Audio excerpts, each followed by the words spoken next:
By now, you've probably heard of transition lenses, but what about the new Gen S? It's supposed to be faster, smarter, and better adapted to heat and light. But is it really a game changer, or is it just marketing with a facelift? We're in Cyprus right now, our heritage home, and it's about 30 degrees plus. So what better place to put these lenses to the test and see if the Gen S really lives up to the hype? You're now tuned in to the Optical Gallery. If you're new to the channel, I'm Nick, Curator of Eyewear, lens artist and dispensing optician at the Optical Gallery.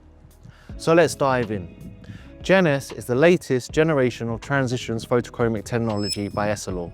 It's designed to react faster and fade back quicker and adapt better in warmer climates, so it should perform even when the mercury hits 30 degrees or more. Yes, it's faster, but not by much.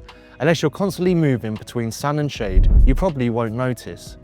For some, especially professionals moving in and out of buildings all days, those extra seconds matter, but for me, it's not so much. Better adaptation to changing light? Maybe, but honestly, most photochromics already do that well. And about performance in heat, slightly better, not dramatically. Remember, lens index plays a huge role. The higher the index, the less they'll darken. So if you're using 1.67 or 1.74, they just are not going to go as dark as you expect. And this is because of the UV block that's already built into high index lenses. Now let's get into the fun part, the colours. We'll go through each Gen S tone, what it looks like, what it's like to see through, and who I think it suits best. Sapphire blue is subtle, more a cooled down grey than a vivid blue. It darkens to about 85%. If you've seen Photo Fusion Blue, or Dynamica Avion, or Dynamica Blue Ocean, this is gentler. It's slate tone, universal, easy to wear. To look through, it feels natural, slightly cool, perfectly neutral. Great if you want a clean shade without the colour drama. Emerald is underrated. A deep, rich green that feels opulent and classy. It also hits about 85% density. Pair it with a gold or silver metal frames or tortoise acetates.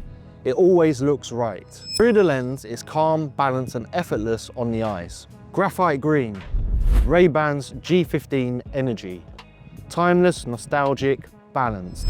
It enhances contrast without twisting colour, so detail stays clear but natural. Perfect for sensitive eyes or bright conditions. Amber doesn't get enough love. It's brighter, warmer than brown or ruby, darkening to about 70 to 80%. It makes the world look happy, vivid, high contrast, uplifting. Pair it with gold, tortoise or green frames for that modern vintage vibe. Praise the classic policeman shade vibe.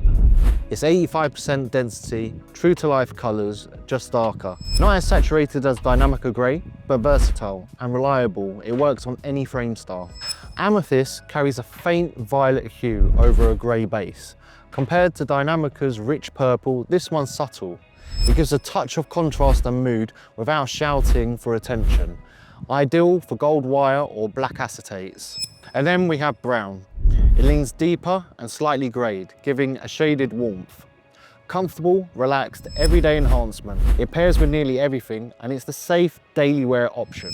And finally, my personal favourite, Ruby, which is the newest colour to the Transitions family. But you never guess what, I left that one back in the studio. So we're going to fly back to London and get back into it. See you there. Do you hear that, Doug? I'm coming to London.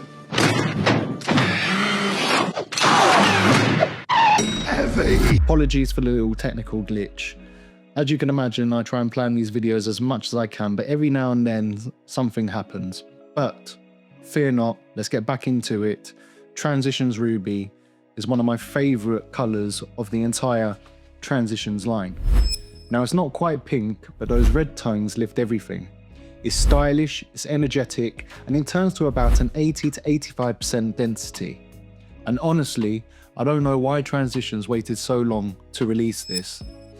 It's the one that my clients have asked for the most. Through it, the world just feels vibrant and warm, almost like colour therapy for your eyes, adding just a little bit of contrast with those warm red tones throughout the lens. And there you have it, the full Transitions Gen S colour lineup. They're among some of the fastest changing lenses on the market. Not the most artistic or expressive like Dynamica, but definitely the most recognized and practical. Now I want to talk to you about customization, because this is where people get curious. Yes, you can tint over transitions, but because the photochromic tech is built directly into the material, your options are limited. You can add a subtle tint, no darker than about a 25 to 30%, ideally similar in tone and color. But here's the catch. That usually voids the lens warranty. And most labs will tell you, once you apply a second tint or a dip, the lens no longer qualifies for Essilor's transitions guarantee. So if you are experimenting, it's going to be at your own risk. And that's because transitions is Essilor's patented technology. Those photochromic molecules are engineered into the lens substrate itself. It's a sealed system designed to perform with precise parameters, which is why it's reliable straight out of the box, but not meant to be altered.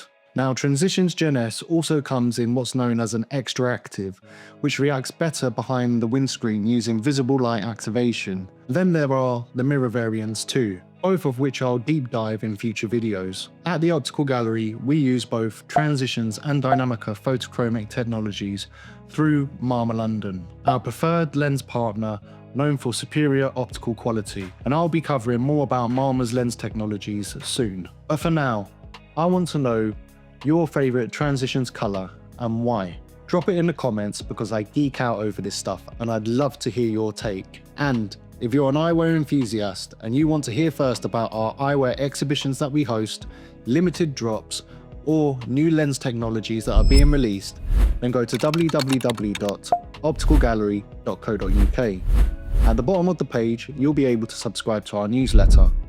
Our next exhibition is in April 2026 with a brand called Sabine B.